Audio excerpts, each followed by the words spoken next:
I find myself entangled in a rather perplexing situation as I consider approaching your father regarding a troubling incident related to a potential mugging of my own father.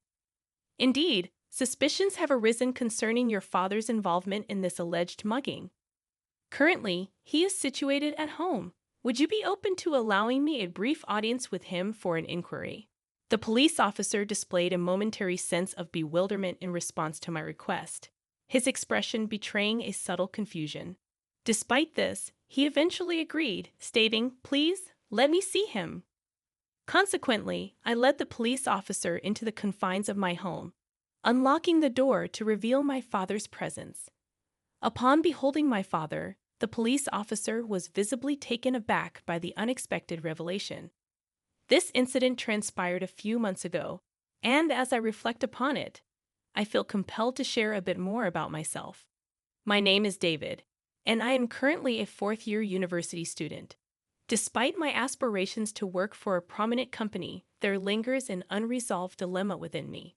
The decision revolves around whether or not to inherit my father's company. You see, my father holds the esteemed position of president at a modest factory. During my formative years, I harbored a desire to follow in my father's footsteps, aspiring to become a president like him.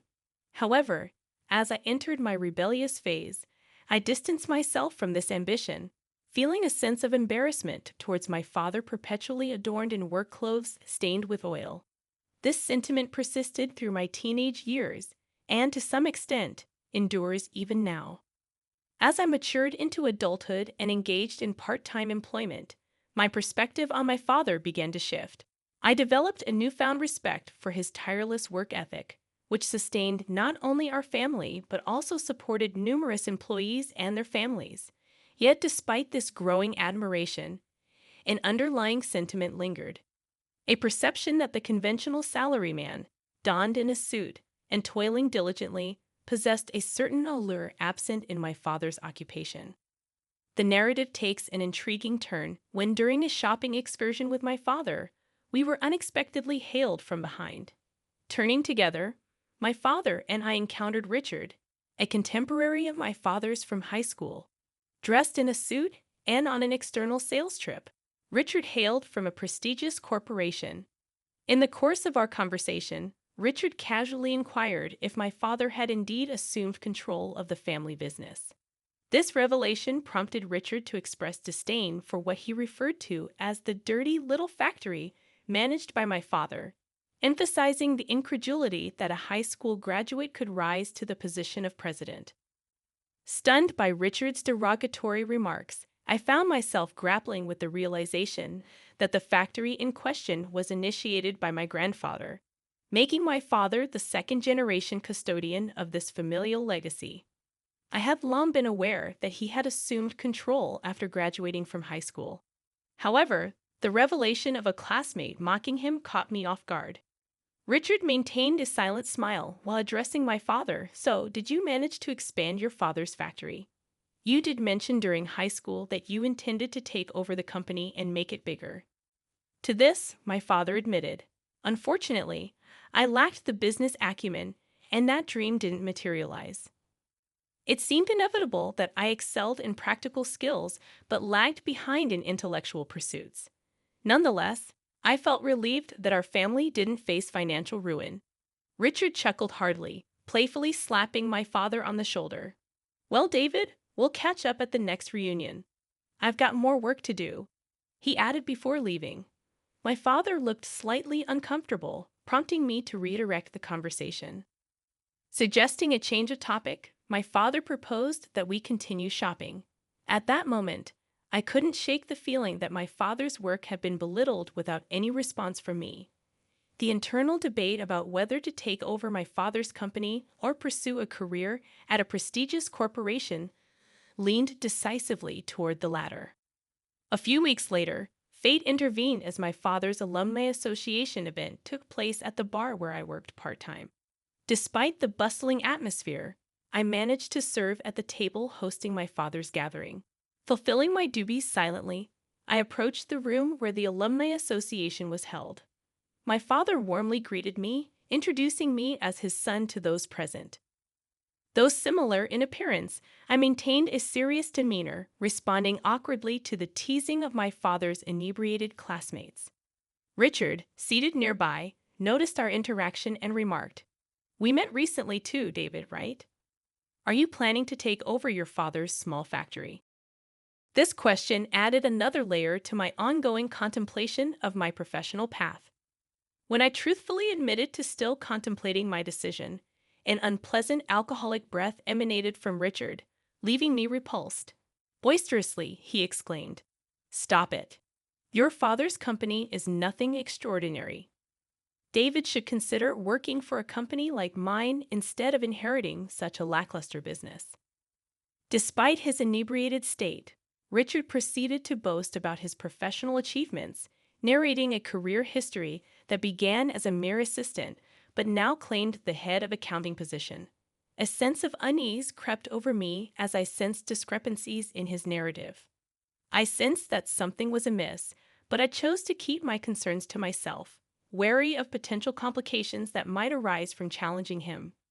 My father, on the other hand, seemed unfazed by Richard's inebriation, and, in fact, found the situation amusing. With a lighter mood due to his own inebriation, he asked Richard about changes in his department since their last encounter a few weeks ago. Questioning the sudden shift from sales to accounting, my father caught Richard off guard. Eventually, Richard admitted to an abrupt transfer, asserting that sales wasn't his forte. However, my father pointed out the incongruity in Richard's story, revealing that the company Richard proudly spoke of had actually been absorbed by a foreign corporation, with its accounting department relocated overseas. Laughter erupted among the party attendees as Richard, now embarrassed and regretful, attempted to save face but ultimately decided to leave the gathering with heavy footsteps. Witnessing my father's ability to address the uncomfortable truth that others had noticed but hesitated to mention, I found a sense of pride in his candor, even in his intoxicated state. As half a year passed since that incident, my internal dilemma regarding whether or not to take over my father's company only intensified. The confusion deepened with each passing day, leaving me uncertain about the path I should pursue. One day, while relaxing at home, the intercom interrupted my contemplation. In the absence of my mother, I answered the door to find a visitor in uniformed clothes identifying themselves as a police officer. Surprised and apprehensive, I responded with a stiff voice, wondering if I had inadvertently committed some transgression. The police officer then brought up a purse-snatching incident, expressing a need to inquire about the matter with my father. The mention of such an incident left me puzzled, and I began to wonder about the unfolding events that seemed to add further layers of complexity to my already tumultuous life. Indeed, the enigmatic cloud of suspicion had descended upon my father, casting a shadow over our tranquil abode. The air thick with uncertainty, I found myself face to face with a stern-faced police officer bearing the weight of an accusation that seemed inconceivable. Inquiring about my father's whereabouts, the officer, with an air of professionalism, sought confirmation of his presence within our home. The exchange took an unexpected turn as the officer, grappling with the perplexity in my tone, requested to lay eyes upon my father. Navigating the corridors of my dwelling, I ushered the law enforcement representative into the sacred space of our familial sanctuary, a room adorned with a Buddhist altar and a photograph capturing the essence of my late father's spirit. In the ensuing revelation, I divulged the heartbreaking truth to the officer that my father had met an untimely demise in a tragic traffic accident. The officer, displaying empathy amid the unfolding tragedy, extended condolences for the loss. Yet my quest for justice and clarity persisted, and I sought to discern the source of this bewildering accusation that had stained my father's reputation. However, the officer, bound by the constraints of confidentiality, refrained from divulging the identity of the accuser. Apologies flowed from the lips of the officer as he departed, leaving me grappling with an unsettling sense of confusion and the nagging question of who had leveled such a grave accusation against my departed father. Days unfolded like the pages of a mystery novel, each chapter bringing a new layer of complexity to the narrative as I took on the responsibilities left in the void by my father's absence. Immersed in the daily operations of my father's factory, I witnessed my mother's valiant attempts to fill the void left by his absence. However, the weight of age limited her contributions. Amidst the mechanical symphony of the factory floor, the harmony was shattered by the sudden intrusion of Richard, a character bearing an air of accusation and vengeance. His booming voice reverberated through the cacophony, demanding restitution for a perceived transgression committed by my father. Caught in the crossfire of accusations, I attempted to reason with Richard, asserting my father's innocence in the face of the alleged purse-snatching incident. The atmosphere within the factory shifted, with the ceaseless hum of machinery giving way to hushed whispers and curious glances exchanged among the employees. Richard, however, remained resolute in his pursuit of justice, convinced of my father's guilt. His insistence echoed through the industrial expanse, causing a disturbance that transcended the confines of the factory. Frustration surged within me as I defended my father's honor, challenging Richard's assertions and questioning the veracity of his claims. As the confrontation unfolded, Richard revealed the purported timeline of the incident, fixing it 2 weeks prior. A murmur rippled through the gathered employees, their confusion palpable. My persistent queries regarding the accuracy of the timeline only fueled Richard's frustration, intensifying his vocal protestations. In the midst of the tumult, Richard's disparaging remarks about my father's workplace and colleagues added fuel to the emotional fire. Yet the gravest affront was his attempt to pin the blame for the alleged purse-snatching squarely on my deceased father's shoulders.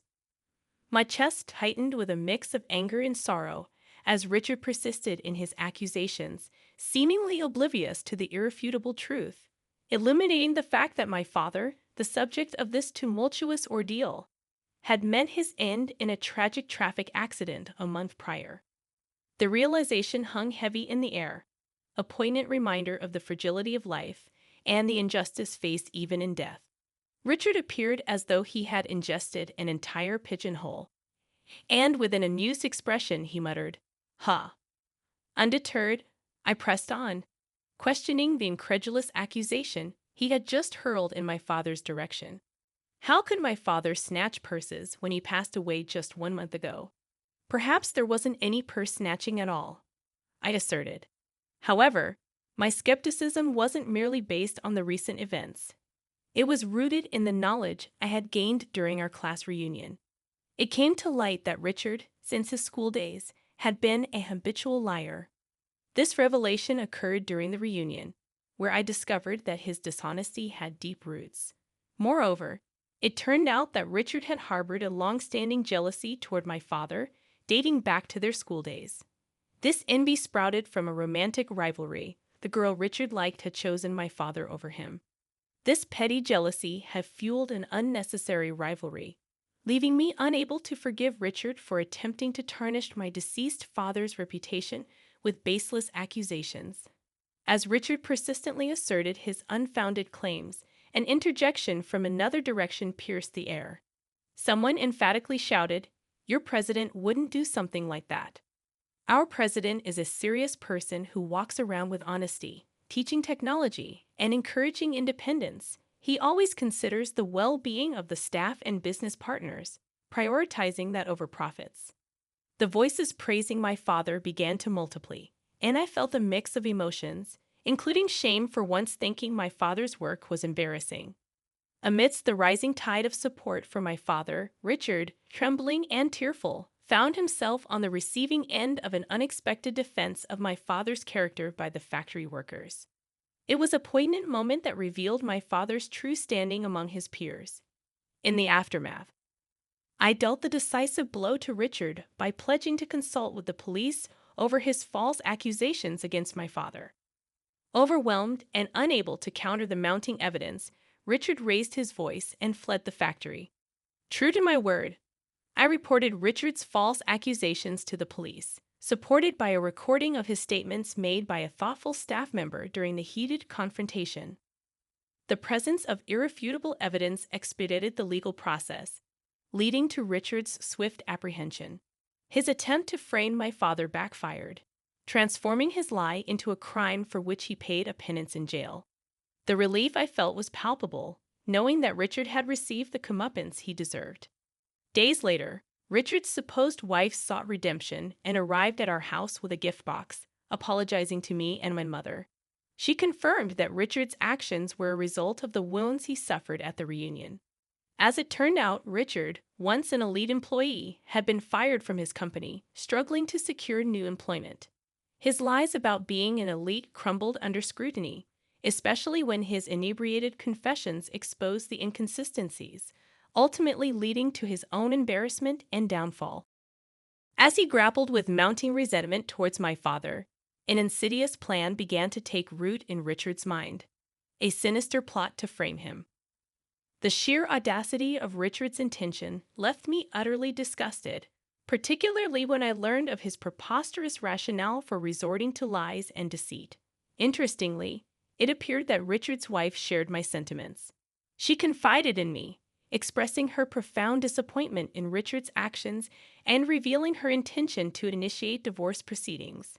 The revelation further underscored the gravity of Richard's transgressions.